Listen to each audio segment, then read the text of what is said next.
అహ్మదాబాద్లో hybrid battery ఎలక్ట్రోడ్ల ఉత్పత్తికి శ్రీకారం. 100 దేశాలకు మేడ్ ఇన్ ఇండియా ఎలక్ట్రిక్ వాహనాల ఎగుమతులు ప్రారంభం.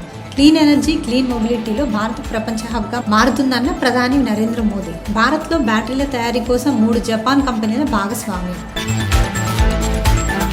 ఏపీ సచివాలయంలో చంద్రబాబు అధ్యక్షతన జరిగిన రాష్ట్ర స్థాయి బ్యాంకర్ల కమిటీ సమావేశం. బ్యాంకర్ల తీరుపై సీఎం చంద్రబాబు అసంతృప్తి. సీజన్ చివరిలో రైతులకు రుణాలు ఇస్తే ఏం ప్రయోజనమని ప్రశ్న. ప్రజల ఆంక్షలకు అనుగుణంగా పనిచేయాలని హితవు. 7 ఏళ్ల సుదీర్ఘ విరామం తర్వాత చైనాలో పర్యటించనున్న ప్రధాని మోదీ. చైనాలో షాంఘై సహకార సంస్థ సదస్సులో పాల్గొననున్న మోదీ. సదస్సుకు హాజరు కానున్న రష్యా అధ్యక్షుడు వ్లాదిమిర్ పుతిన్.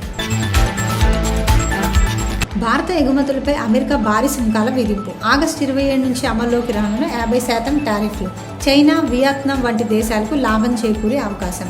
భారత ఎగుమతులు 43% వరకు పడిపోయే ప్రమాదం. భారత జీడీపీ వృద్ధి రేటుపై పడనున్న ప్రతికూల ప్రభావం.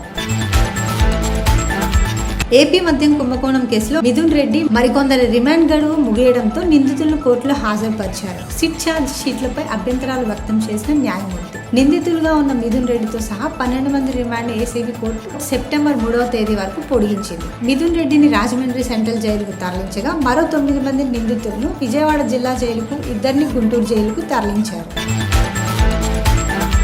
పార్టీలో తనను ఫుట్బాల్లో ఆడుకుంటున్నారంటూ బీజేపీ నాయకుడు చేవెళ్ల ఎంపీ కొండా విశ్వేశ్వరరెడ్డి వినూత్న నిరసన.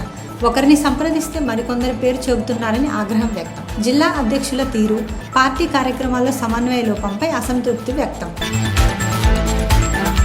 ప్రముఖ ఆటోమొబైల్ దిగ్గజం జపాన్కు చెందిన సుజుకి మోటార్ కార్పొరేషన్ భారత్లో భారీ పెట్టుబడులకు సిద్ధమైంది. రాబోయే 5-6 సంవత్సరాల్లో దేశంలో ఏకంగా 70,000 కోట్ల రూపాయల పెట్టుబడిగా పెట్టనున్నట్లు ప్రకటించింది.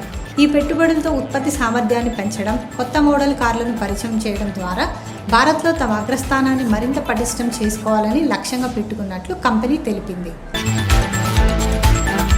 భారత నౌకాదళంలో చేరిన ఐఎన్ఎస్ హిమగిరి, ఉదయగిరి యుద్ధ నౌకలు. ఒకే రోజు 2 ప్రధాన యుద్ధ నౌకల జల ప్రవేశం ఇదే తొలిసారి. హిందూ మహాసముద్రంలో చైనాను నిలువరించడమే ప్రధాన లక్ష్యం. రక్షణ మంత్రి రాజ్నాథ్ సింగ్ 2 యుద్ధ నౌకలను లాంఛనంగా ప్రారంభించారు.